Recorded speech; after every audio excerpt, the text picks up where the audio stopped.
Hello, myself Deepti Rangnani, Associate Professor Chemistry, SPC Government College Ajmer. Today we will study the topic of BSc Part 2 Thermodynamics, and in this series we will continue today from Joule-Thomson coefficient, Joule-Thomson गुणांक। Joule-Thomson गुणांक को ज्ञात करने के लिए किसी भी तंत्र की एंथैल्पी को हम डिफ़ाइन करते हैं। एंथैल्पी क्या है? एंथैल्पी जो है वो प्रेशर और टेम्परेचर का फंक्शन होती है, और चूंकि ये एग्जैक्ट डिफरेंशियल है इसलिए इसकी डी एच की value del H upon del T at constant pressure into D T होता है, plus del H upon del P at constant temperature into D P. इसके लिए ये इक्वेशन हम लिख सकते हैं।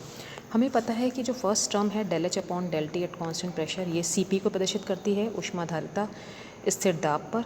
अतः D H is equals to C P D T plus delta H upon delta P at constant temperature into D P, जो कि इक्वेशन नंबर 2 में दिखाया गया है। जूल थॉमसन इफ़ेक्ट के अनुसार डी एच जो है वो ज़ीरो होती है। अतः जब हम उपरोक्त इक्वेशन में डी एच की वैल्यू ज़ीरो सब्स्टिट्यूट करते हैं तो इक्वेशन रिड्यूस होकर के C P D T plus del H upon del P at constant temperature into D P is equals to zero के बराबर होती है। और अगर इस इक्वेशन में से हम del T upon del P at constant H निकालते हैं, जो कि म्यू जे टी के बराबर होता है, तो उसका मान आता है -1 upon C P del H upon del P at constant temperature. अतः mu J T is equals to delta T upon delta P at constant H is equals to -1 upon C P delta H upon delta P at constant temperature, जैसे कि इस equation में दिखाया गया है। अब इसको ताप और दाब की ज़्यादा रेंज के लिए अगर हम डेल्टा टी और डेल्टा पी की जगह हम लिखेंगे delta T upon delta P is equals to del H upon del P at constant temperature upon C P with negative sign. और इससे अगर हम डेल्टा टी निकालते हैं तो delta T is equals to -1 upon C P del H upon del P at constant temperature into del P प्राप्त होता है। अब हम आदर्श गैसों के लिए जूल थॉमसन गुणांक की गणना करते हैं। जूल थॉमसन गुणांक जैसे कि म्यू जे टी है, और जो म्यू जे टी की जो इक्वेशन है वो है -1 upon C P del H upon del P at constant temperature. इसमें अगर हम एच का मान H is equals to E plus P V substitute करते हैं तो -1 upon C P del by del P of E plus P V at constant temperature, ये हमें इक्वेशन प्राप्त होती है।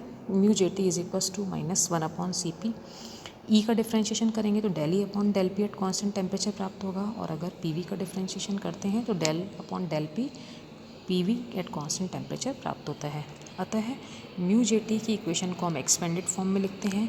फिर हम जानते हैं कि del E upon del V at constant temperature is equals to 0 होता है, और आइडियल गैस के लिए del E upon del V, जो कि आदर्श गैस में आकर्षण बल का नाप होता है, इसकी वैल्यू 0 होती है।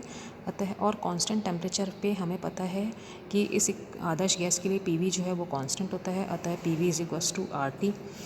अतः हम कह सकते हैं del upon del P at constant P V is equals to 0 होता है। इसलिए म्यू जे टी की उपरोक्त इक्वेशन में ये सभी मान रखने पर delta E upon delta we की वैल्यू अगर हम 0 रखते हैं तो 0 रखते हैं। इसके अलावा del by del P plus P V, इसकी वैल्यू अगर हम 0 रखते हैं तो म्यू जे टी की वैल्यू 0 प्राप्त होती है। वास्तविक गैसों के लिए अगर हमें जूल थॉमसन गुणांक ज्ञात करना है तो वास्तविक गैसों के लिए हम इक्वेशन यूज़ करते हैं van der Waals equation, P plus a by V square V minus V is equals to R T. इस इक्वेशन को एक्सपेंड करके पी वी का मान निकालते हैं तो P V is equals to R T minus a by V plus a b upon V square minus P b प्राप्त होता है। ए और बी हमें पता है कि वॉन डेर वाल कॉन्स्टेंट होते हैं, इनकी वैल्यू बहुत कम होती है, इसलिए इनका जो गुणनफल है a b upon V square वो 0 प्राप्त होगा।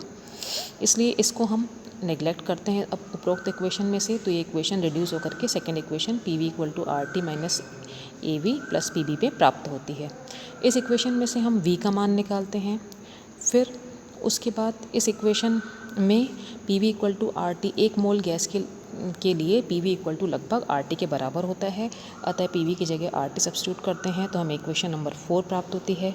इक्वेशन नंबर 4 का अगर हम डिफ्रेंशिएशन करते हैं टी के सापेक्ष कांस्टेंट प्रेशर पे तो हमें इक्वेशन प्राप्त होती है R upon P plus a by R T square.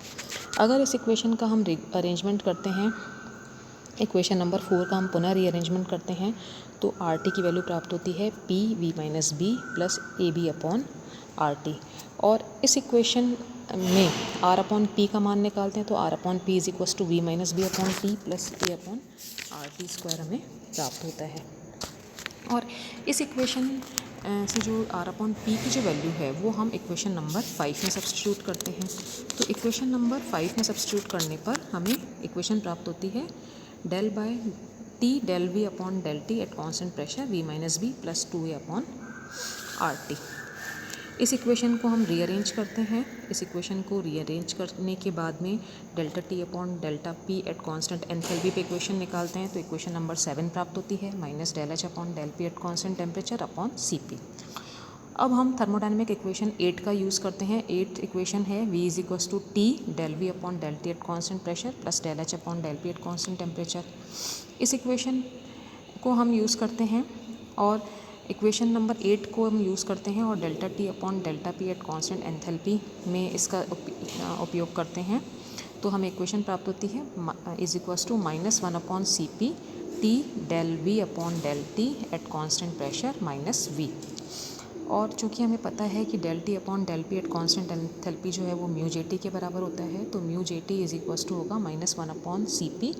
और इस इक्वेशन में हम T delta V upon delta T at constant pressure minus V का जो मान है वो इक्वेशन नंबर 6 में से सब्स्टिट्यूट करने पर हमें इक्वेशन नंबर 9 प्राप्त होती है जैसा कि दिखाया गया है इक्वेशन नंबर 9 में mu J T is equals to -1 upon C P 2a upon R T minus b. अब हम पढ़ेंगे व्युत्क्रमण ताप या इन्वर्जन टेम्परेचर क्या होता है। जिस टेम्परेचर पर जो उपरोक्त इक्वेशन में दिखाया गया म्यू जे टी अपना चिन्ह बदलता है अर्थात mu J T is equals to 0 होता है तो वह व्युत्क्रमण ताप कहलाता है। और व्युत्क्रमण ताप पर T equal to T I इसको हम रिप्रेजेंट कर सकते हैं तो mu J T is equals to होगा 1 upon C P 2a upon R T minus b को हम 0 सब्स्टिट्यूट करते हैं तो 2a upon R T I is equals to b के बराबर होती है तो T I is equals to होगा 2a अपॉन आर बी। और जो व्युत्क्रमण ताप होता है वो बॉयल्स टेम्परेचर जिसे कि हम रिप्रेजेंट करते हैं टी बी से उसका दोगुना होता है T I is equals to 2 T b is equals to 2a upon R b के बराबर होता है। तो इस तरह से हमने जो है आज जूल थॉमसन गुणांक पढ़ा। जूल थॉमसन गुणांक को आदर्श गैस के लिए इसका मान ज्ञात करा जो कि 0 के बराबर आता है। उसके बाद जूल थॉमसन गुणांक का मान हमने वास्तविक गैसों के लिए ज्ञात करा और उसके बाद हमने इन वास्तविक गैसों के लिए इन्वर्जन टेम्परेचर ज्ञात किया। Thank you.